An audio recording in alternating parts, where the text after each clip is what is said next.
Hello and welcome to our Survive and Thrive webinar session. My name is Kelly Condon. I am the program coordinator for the Texas Oncology Foundation. And on behalf of our foundation, I just want to welcome everyone that is tuning in with us today. If this is your first time interacting with our foundation, just a little background on us.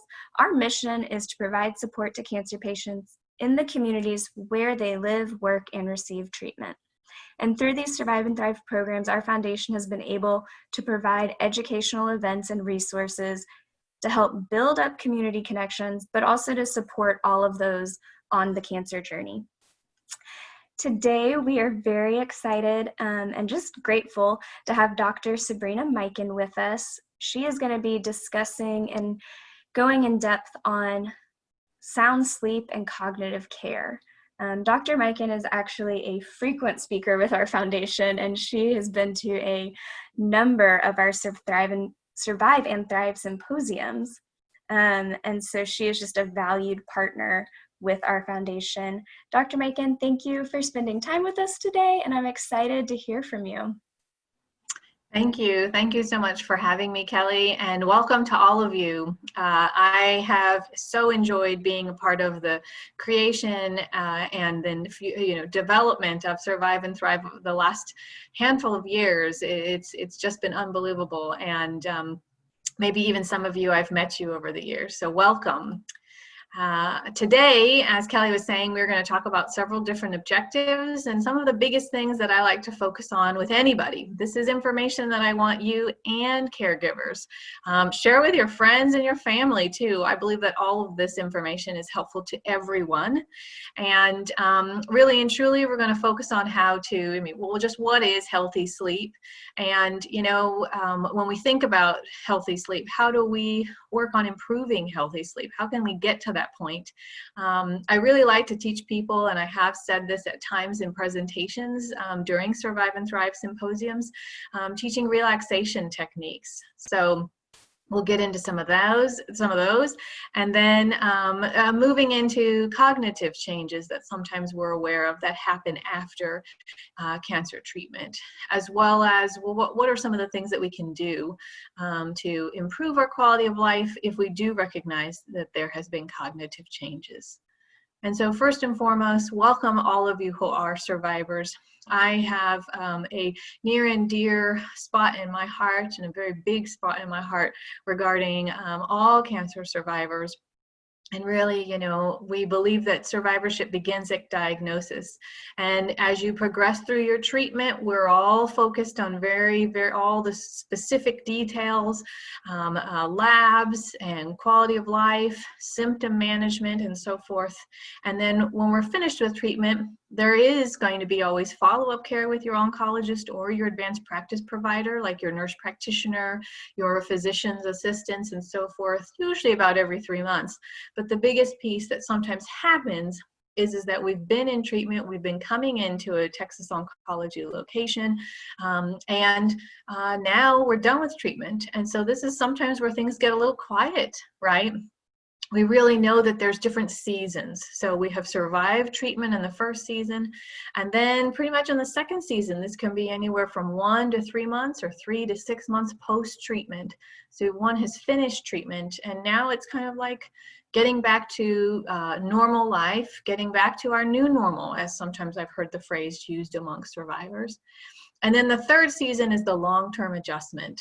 And when we think about that, that's where sometimes we are aware that there are late and long-term side effects that happen from cancer care.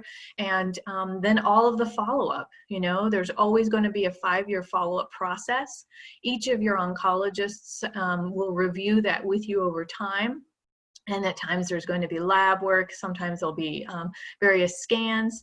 There'll be lots of healthy lifestyle pieces. So making sure we're taking our calcium and our vitamin D and so forth. And back to this is information that can, like I said, help anybody, even if one is going through treatment right now. Healthy sleep. So when we think about these pieces, healthy sleep is vital for your physical health, for your mental health. It helps improve memory and focus. So back to how at the end or towards the middle of this presentation, we're going to talk about cognitive changes. But it's really important that we think about these three key parts of, as it says here, achieving and maintaining healthy sleep. So we have the quantity. Most adults do well by getting 7 hours of sleep. It's helpful to try to set a regular bedtime.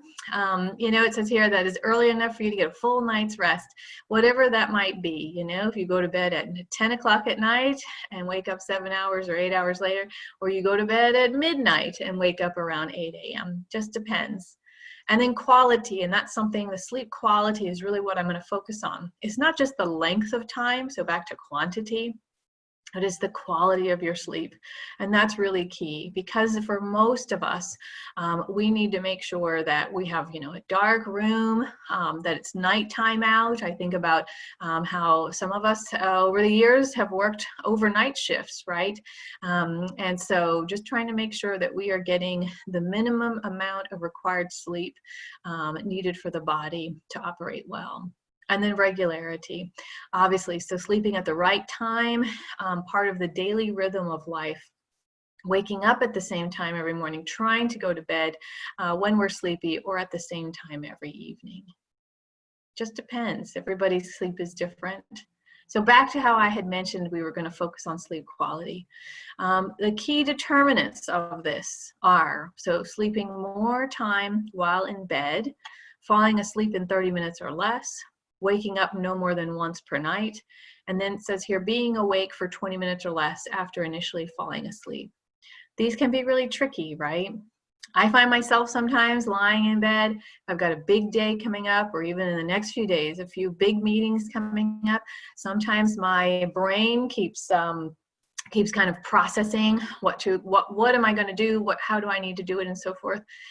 It can be helpful to have a little notebook on the side of your bed stand, writing those things down, making your lists before going to bed. If you find that you've been lying in bed and still can't kind of calm your brain down, if you feel like there's a little hamster spinning around and so forth, this is where it's best to get up, get out of bed, go to another part of your house, try to do some reading or something that's just light and relaxing, right? And I'm going to talk about some relaxation techniques that if this is happening and you are lying in bed, what you can try to get sleepy. And here we go. So some behaviors that can help promote sound sleep. When I think about my presentation today, what I'm sharing with you is not information about any kind of medications. For some people, they do need medications. However, in a big focus of all of this is that we can't just expect to take the medicine and then go straight to sleep. Medicine can sometimes affect the quality. It certainly helps the quantity. But again, what are those things, and getting into a routine, as I say. This is where, if you think back to your parents, or when you were children, or when you were raising children, excuse me, this is where we have dinner in the evening. Then there's maybe bath time. Then there's reading time.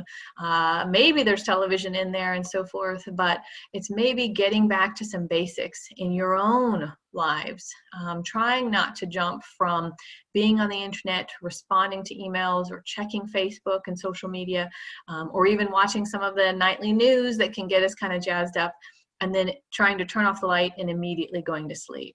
We really want to make sure that we're eating healthy.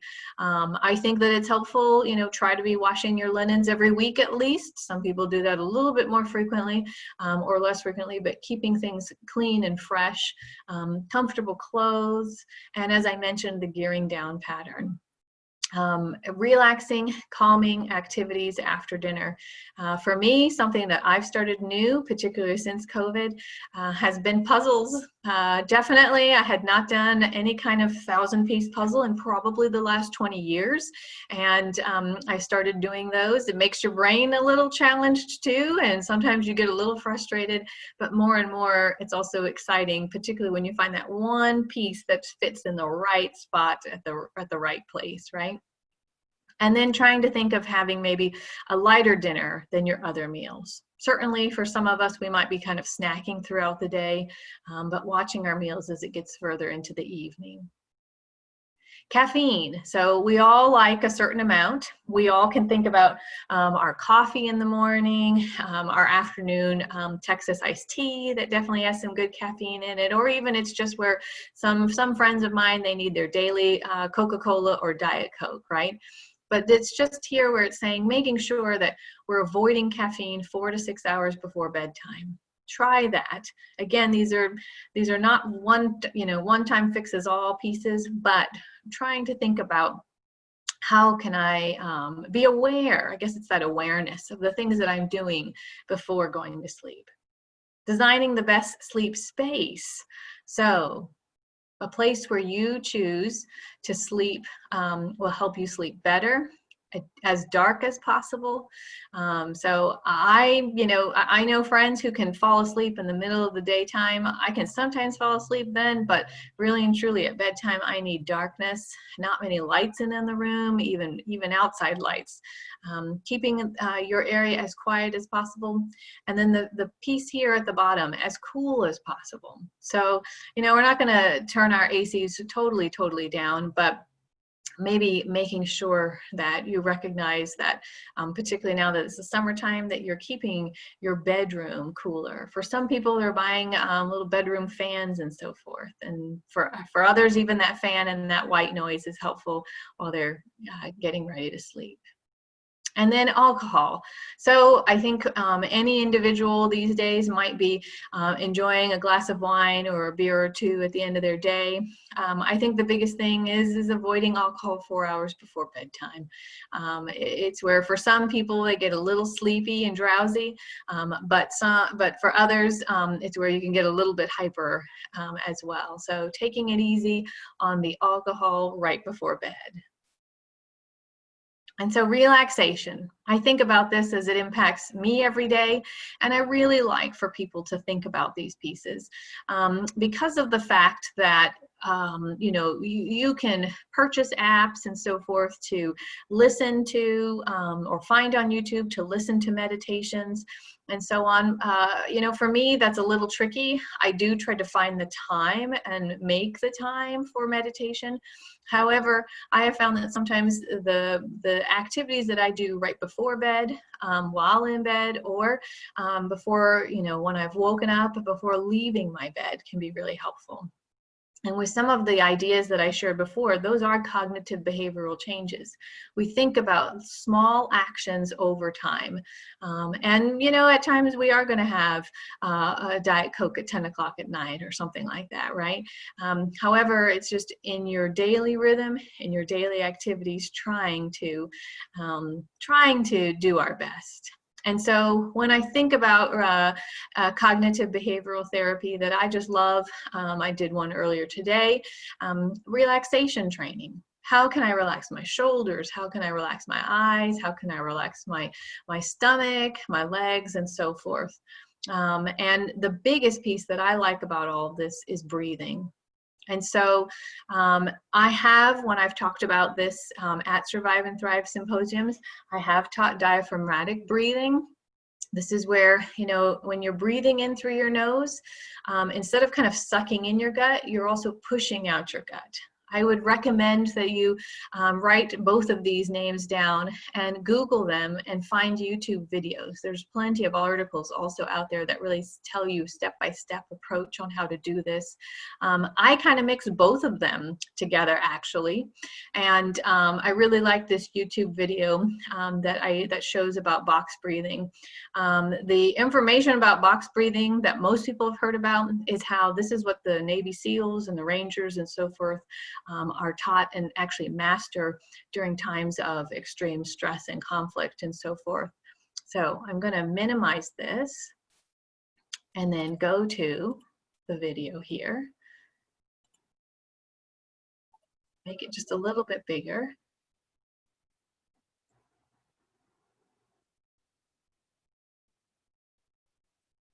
And so you're going to be, as it says, taking a deep breath in and counting to 4.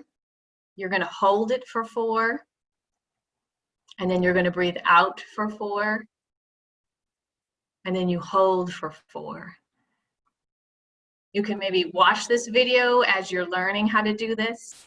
I just love being able to lie there in bed and slowly, even for me, I'm counting and slowly focusing on the numbers, focusing on my breath.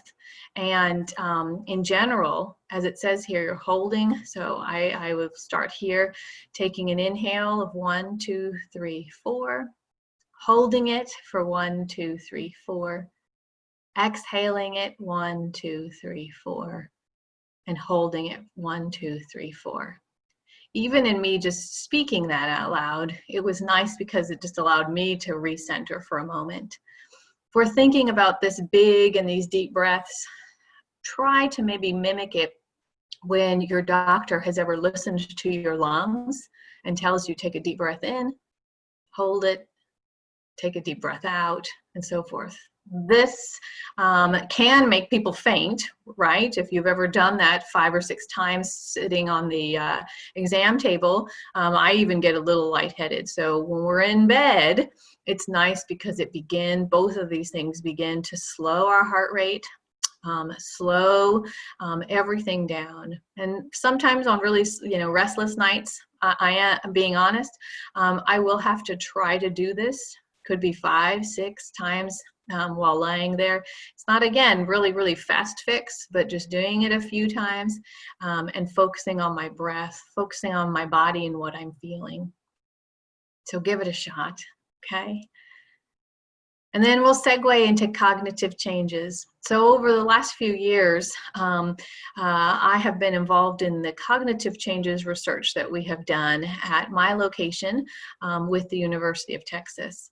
And when we think about this information, we are still, as it says, we're still trying to understand what causes the cognitive problems and how and what parts of the brain are affected. But when we think about some of these things, it's just to know that your doctors, your advanced practice providers, we are aware of these cognitive changes. And I really want you to make sure that you're able, if you notice they're happening, to please communicate this with your healthcare providers. Sometimes it's where our brain is affected related to attention. I've had, in those studies, I had patients share that they had sometimes some shame or guilt that their daughter was telling them about something. And even in those 2 to 4 minutes of that discussion, by the end of it, they couldn't remember what the daughter was talking about, right? So sometimes they were covering, per se, not even really remembering what exactly was she talking about? The same when it comes to memory. I mean, this would be significant if we were really forgetting appointments and so on. But if you're recognizing that you were used to doing a particular task at home or at work, and now you're having some issues in completing that task, recognizing that, talking, of course, with your supervisor, talking with your spouse, and with your oncologists. Processing speed. Sometimes this comes up such as word finding and so forth, but reaction time is slowed. Sometimes we just feel a little inefficient in terms of our thinking. And then executive functioning, struggling with organization, prioritization, and multitasking. When we talk about all of these pieces, I think from what I had heard from the voices of those participating in these studies was that they really did try to not multitask anymore. As I was talking with Kelly earlier, there's a point where there is so much multitasking going on, you've just got to focus on things and break things down. And that definitely plays a part in terms of workaround strategies. So we want to minimize distractions. I understand we have our emails and our texts buzzing our phones or our Apple Watches and so forth, but we might really have to turn some of those things off. I think about in terms of also turning off emails and email reminders. Get into that practice while you're, after dinner. Try when possible not to be checking emails, particularly before bedtime, or even, in my opinion, Facebook, social media, Twitter, and things that can make us have to start thinking about a lot of information before bed. Using external aids. So this would be Post-it notes. This would be bookmarks. This would, I think, one of the easiest things for some individuals in the study, they said that they used the notes section in their iPhones. breaking down tasks into smaller, more manageable steps. So if I have to clear my garage, what part of my garage am I going to clear first? These are, again, they sound really simple, but it takes a lot of work and energy to break things down. And to my point earlier, avoid multitasking. I can't say that enough. It also plays into, of course, breaking tasks down smaller. So doing it at your pace. When we think about survivorship and our bodies, if we had surgeries and so forth, our bodies are a little different. So when I think about this, it just may take longer.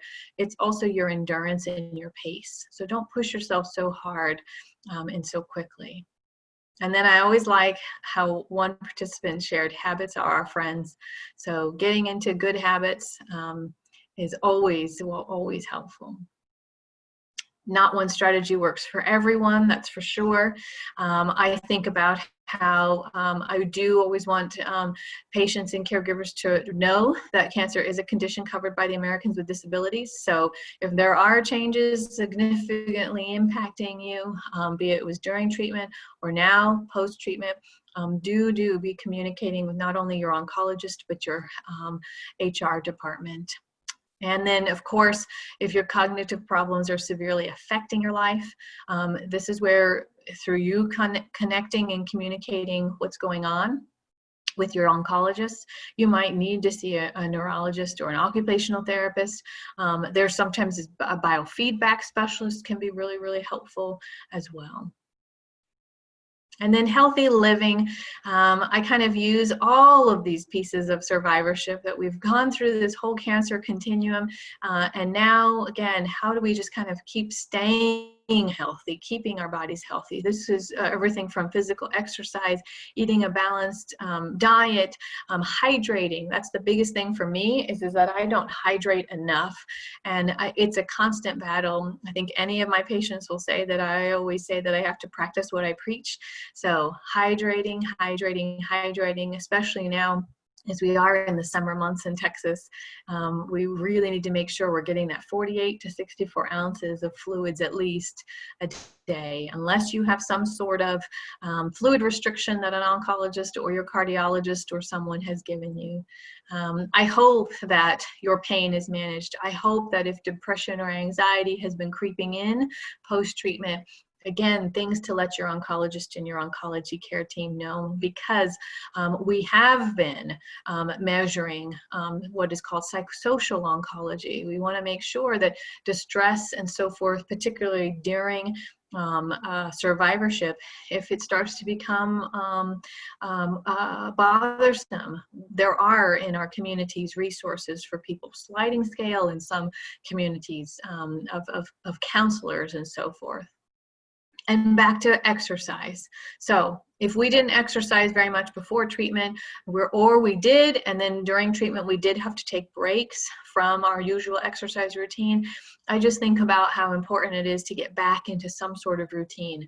It might simply be walking 5 minutes in the morning, walking short distances within your house, working up to 10 minutes a day.